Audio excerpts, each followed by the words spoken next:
Hello and welcome to Living Proof, the Isaac Newton Institute podcast. My name is Dan Aspel and I'm your host.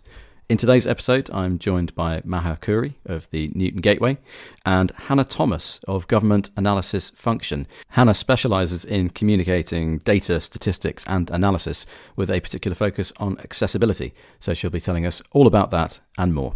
We hope you enjoy the episode.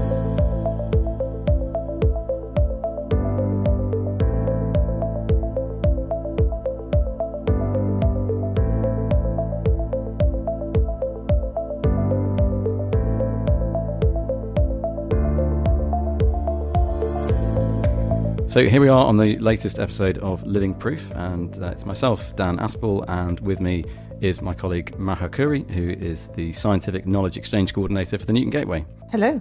And we're really happy today to be joined by Hannah Thomas, who is, I think I've got this right, Hannah, lead support for communicating data, statistics and analysis at Government Analysis Function. Yep, that's right. It's quite long, but yeah, that's right. Brilliant. So I'll hand over to you two guys for a little bit, because the reason we're talking to you, Hannah, is that you were at the Newton Institute, is it 3 weeks ago now, Maha? Yeah, roughly. Yeah, yes. Roughly that. And I'll let you explain what context that was in. Okay, so we met on the 24th and 25th of January for an event at the Isaac Newton Institute on communicating maths for the public. So this was 2 days and we covered various different topics to do with good practice, public experience, the pandemic and other emergencies, and then also we thought a bit about next steps for the communicating maths community. And this was quite a large event. So we had over 100 people at the Institute, and from that we met Hannah, who works at the Government Analysis Function, and then also we had a few other people from the civil service, as well as some quite big names like Hannah Fry and David Spiegelhalter to share their experiences. And then, so that's how that went. And then, so Hannah, what were your thoughts on the event? Yeah, I really enjoyed it. I don't know, a few people said it in the event, like didn't expect the bit to be as good, which I think, because if you've ever been to like a stats conference or a maths conference before, there's always some of the presentations sometimes quite intense and the person knows a lot about it but doesn't necessarily know how to speak in front of a big audience. But I guess everyone who was asked to speak had some sort of, was there because they were good at communicating in some way. So yeah, I thought it was really, really good, and it was quite daunting to have like statistical celebrities there. That was quite cool. It's an added bonus. I like that. But for me, it was I was quite tiring because I did not realise how far away Cambridge was from Neath. So I had to get up at like 5 to get a train, and then I had to go into London and then back out of London, which is I've never done that before, but that was fun. Well, you were very energetic by the mid-afternoon when you were speaking then. Yeah, I know. I was, my hair had all gone. I'd curled all my hair, especially though, and it had all fallen out. At the risk of embarrassing you, Maha found a blog post which you put up earlier this month, and I really liked the line at the beginning where you said that you'd been away to Disneyland Paris not long afterwards, but that unexpectedly the Cambridge trip was as entertaining and definitely more inspiring. Yes. So with apologies to Disneyland Paris, but it's very much secondary. I'm not a massive Disney file, so but that adds something to it. But yeah, it definitely was more inspiring because it was lots of really. It was just really nice. I haven't been back in a university setting for such a long time, and I'd forgotten how lovely it is to be surrounded by people who know so much about their specialism, and I just always find that really nice, and people just know a lot. Yeah, and there were people there. Maha had named a couple there, people from an independent setting, people who were representing other bodies. And I have to say, I don't know a lot about Government Analysis Function, so I'm really keen to find out from you, Hannah, in a nutshell, what it is that organisation does and what you do there. Okay, so it's not so much an organisation; it's like a network that's set up. So somebody high up in the service came in and had the idea of you should have functions, just like a finance function, an analysis function, a commercial function. So we kind of came out of that. Before that, I was working under the GSS, which is the Government Statistical Service. So the GSS still exists, but it kind of got amalgamated into the analysis function, and it's basically made up as a network of all the analysts who work across government. So and that's a bit vague. So there are analytical professions. There's like 7 analytical professions, and I can never remember all of them, so I'm not going to try and list them. But but really it's wider than that. It's anyone who's working with analysis. And one of the reasons my title is a bit longer is because it's not just analysis, it's data and stats and analysis. And analysis kind of covers all those things, but people don't always know that it covers all those things. So that is just trying to bring everyone together to have a better network of all the people working on similar areas, so they can communicate better and get the access to guidance that will be helpful for all of them, a lot of stuff like that. So yeah. Well, that's really interesting. And as someone whose understanding of it is about equivalent to that of a 5-year-old, what are all the analysts doing across the civil service? So I used to work in a team, and we used to run like the induction course, so people entering the GSS. So it wasn't the analysis function so much, but it was the GSS covers quite a lot of the analysis function. And I used to be always really amazed at all the jobs people are doing, the different types of jobs they are doing across government. So they can be people like I used to give a lot of advice on spreadsheets. So I give advice on spreadsheets that were about like fisheries in Scotland, and basically a spreadsheet that lists all the different types of fish that are caught off Scottish waters. And then you'd be speaking to someone who obviously loads and loads of COVID work, loads of Brexit work, but then loads of like things for DCMS. I don't know what it's called now, but yeah, I'm not supposed to talk in acronyms. My digital culture, media, and sports. So they'd have really interesting, completely different stats, but really interesting stats. So it's a massive range of, you wouldn't believe how much analysis goes on. And then sometimes there's people, analysts who work in departments who are just analysing the stats for that department. So just the head, the business stats, like the head counts and the salaries and it, who are just there, who are like internal sort of stats. Analysts or statisticians, but then we do need to get better at reaching out to the other analysts. So I don't know as much about the other, like the geographers and the actuaries and the people in the other analytical professions, because I've always kind of been in the stats and research sort of area side of it, which is the big part of it, obviously.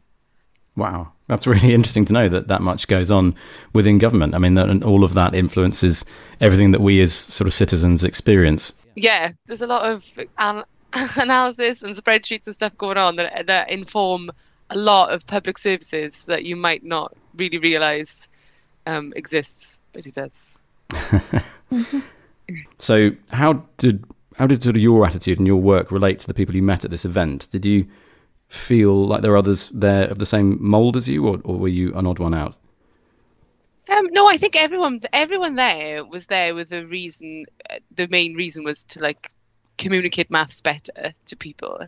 And there was kind of discussion about, because it was called communicate maths for the public, but the public doesn't exist. Like the general public isn't the thing, is that you have to like know a bit more about the audience that you're speaking to, and that's like the most important thing when you're preparing to speak to anyone or preparing something to go out.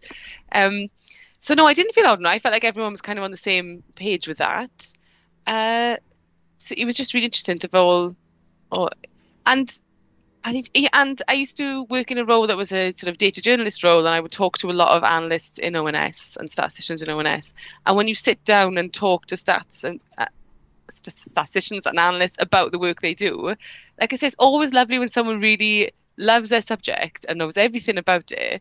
And I used to have meetings with people, and they'd be so interesting. They talk all about their stats and all the different like quirks that are in their stats. I used to love working on vital statistics stats, so births, deaths, marriages, divorces.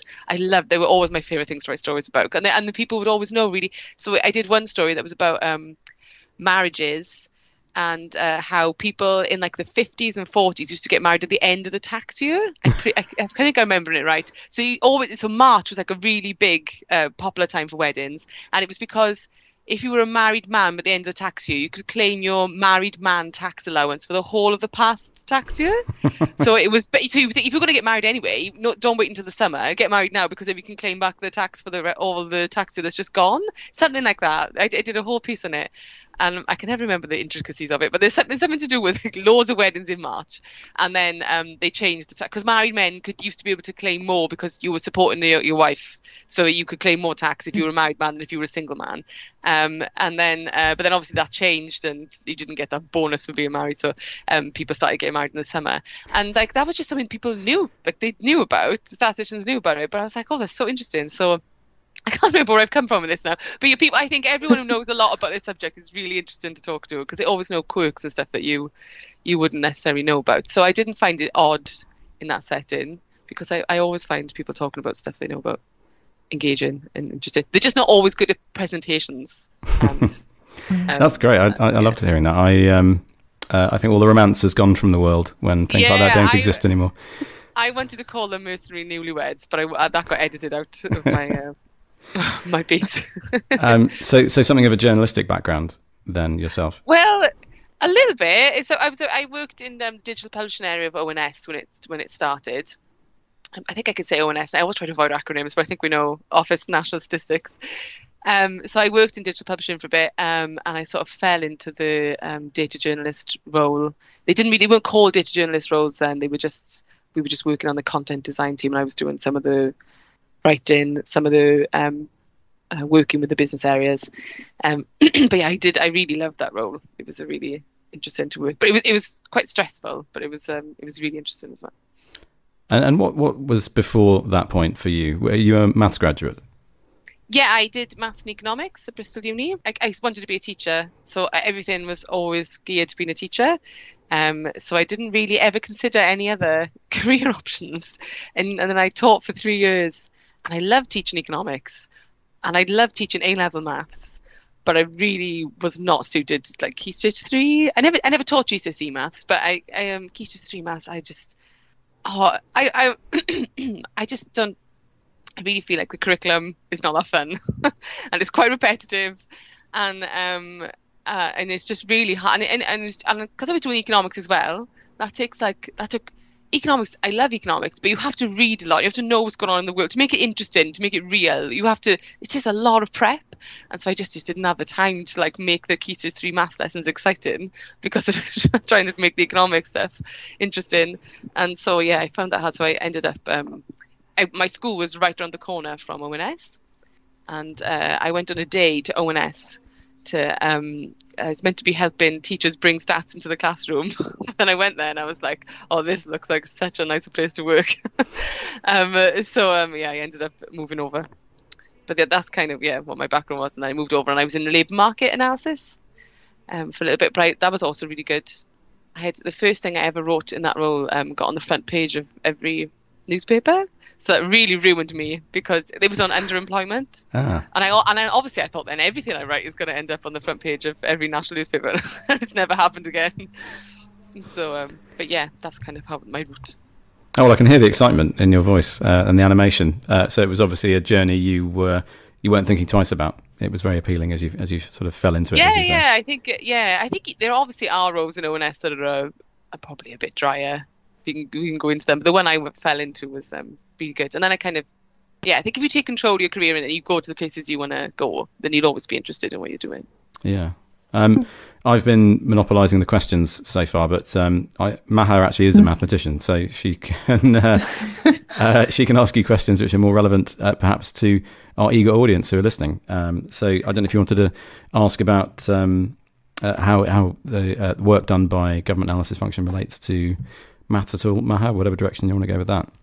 Yeah, so my next question was going to be on, so in your talk you were talking about data visualization and digital accessibility, and I'm assuming that's a big part of your current role, and I was just wondering so you gave some examples there about how during the event about how you can make things easier for people when they're looking at charts or trying to access the ONS charts online, things like that. So how much of that is your role? I mean, do you do other things in your role at the government analysis function? Just curious to know. Yeah, so our team is all about supporting. It's like a general thing, so anything to do with communicating data, stats, and analysis.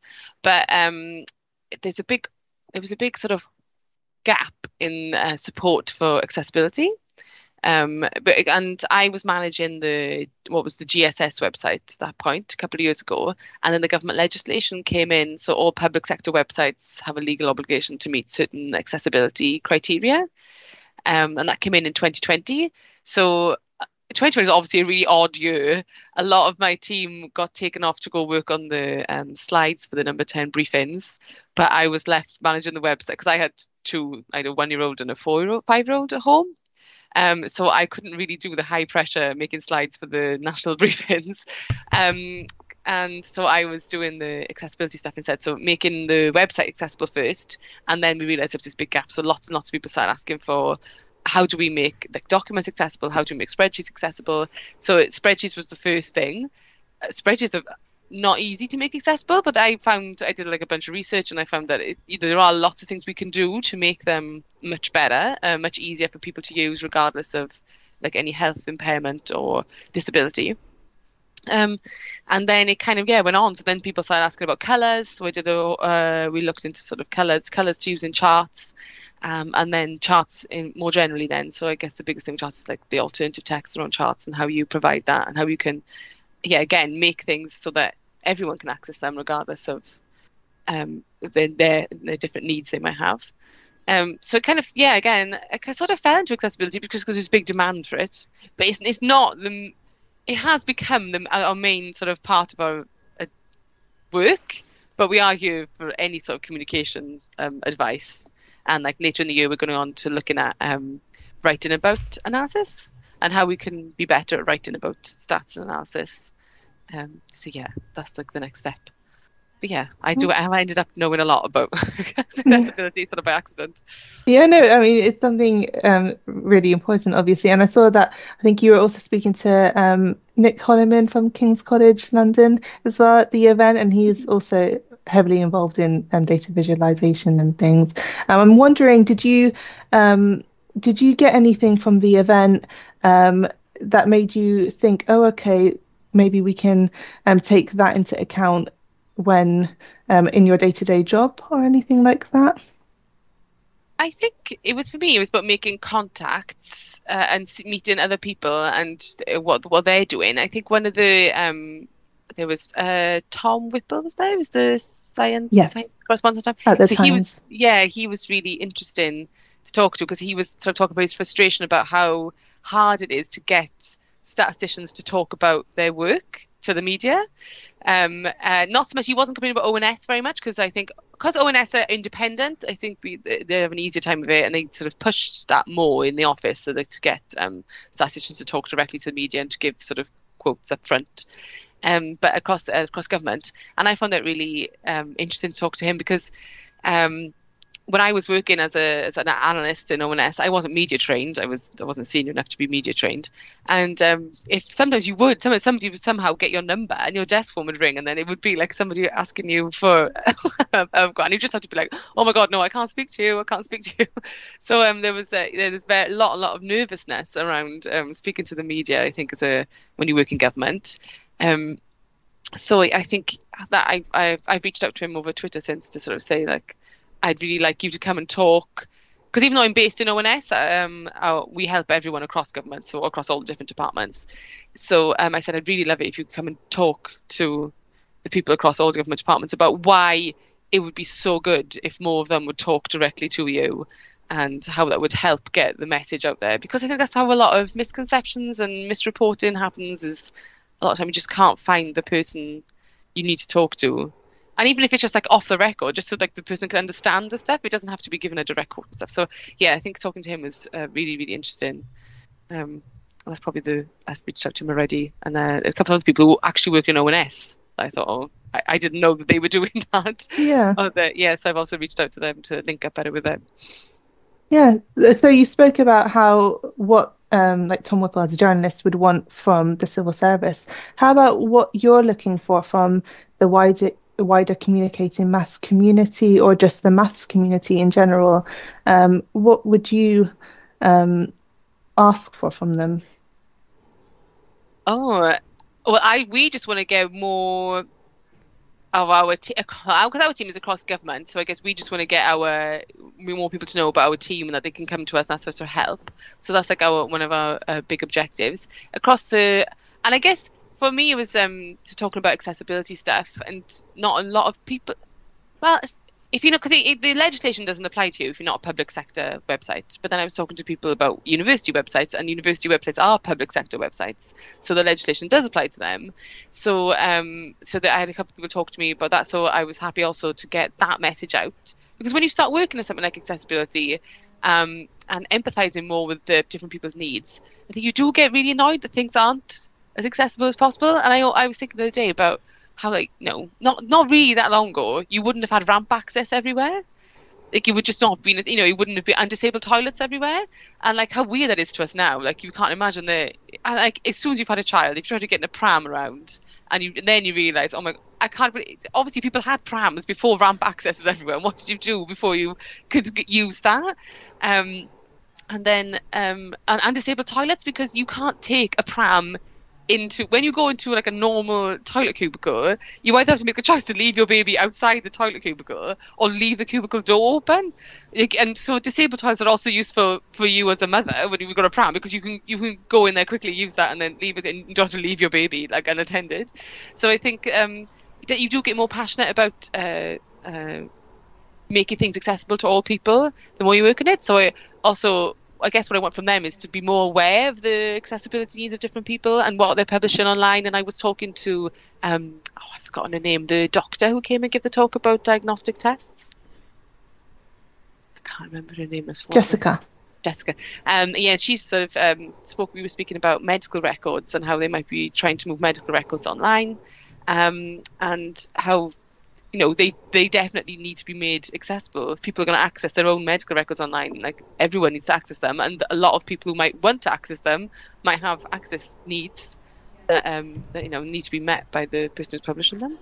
So getting that message out there about accessibility to anyone communicating anything really, but particularly communicating maths. What are the most common pitfalls for accessibility? What's the most common ways in which information can't be accessed?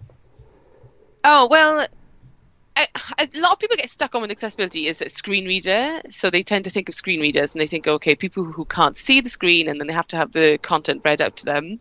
And then what must that be, trying to find ways of fixing that.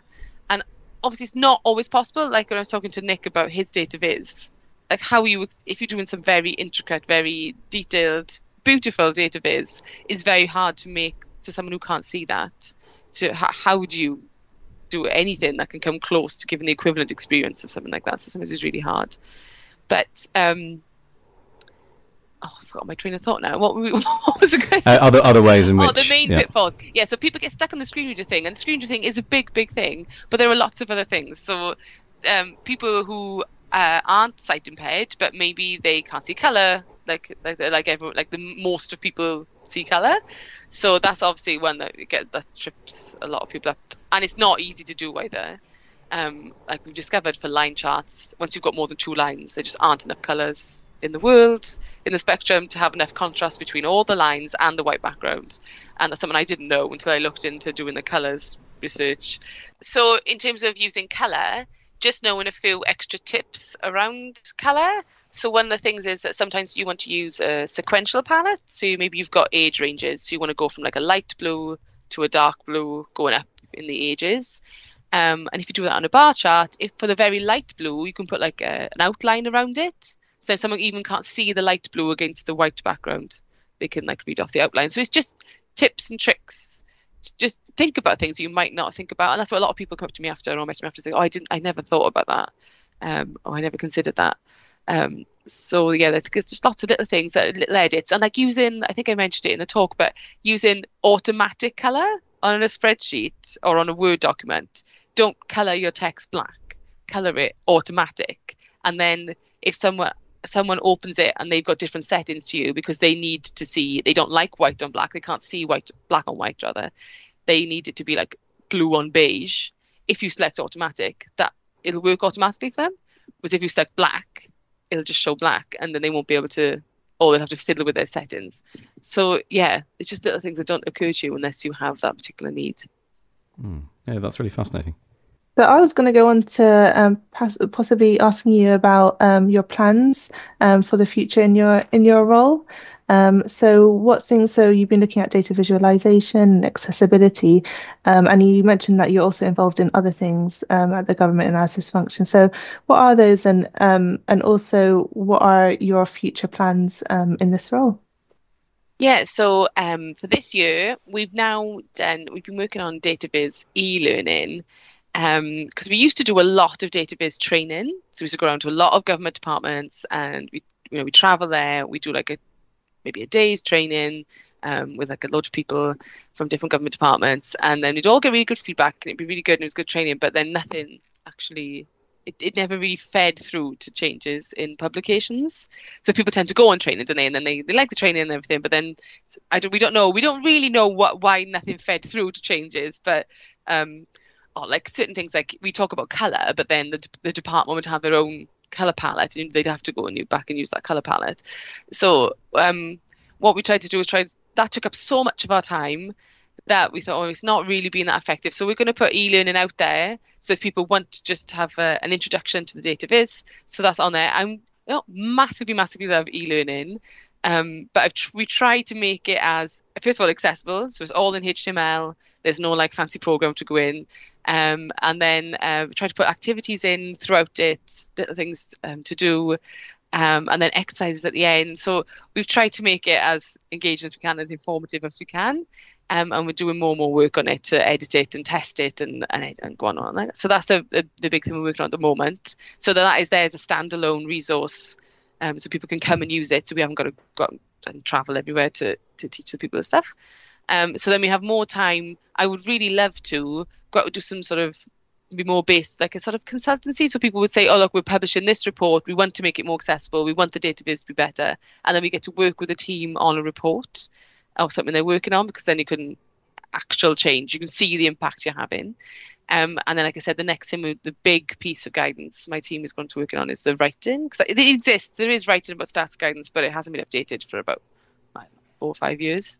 So just to make sure it's incorporating all the accessibility stuff, but then it's also up to date in what it's saying. That's the big things.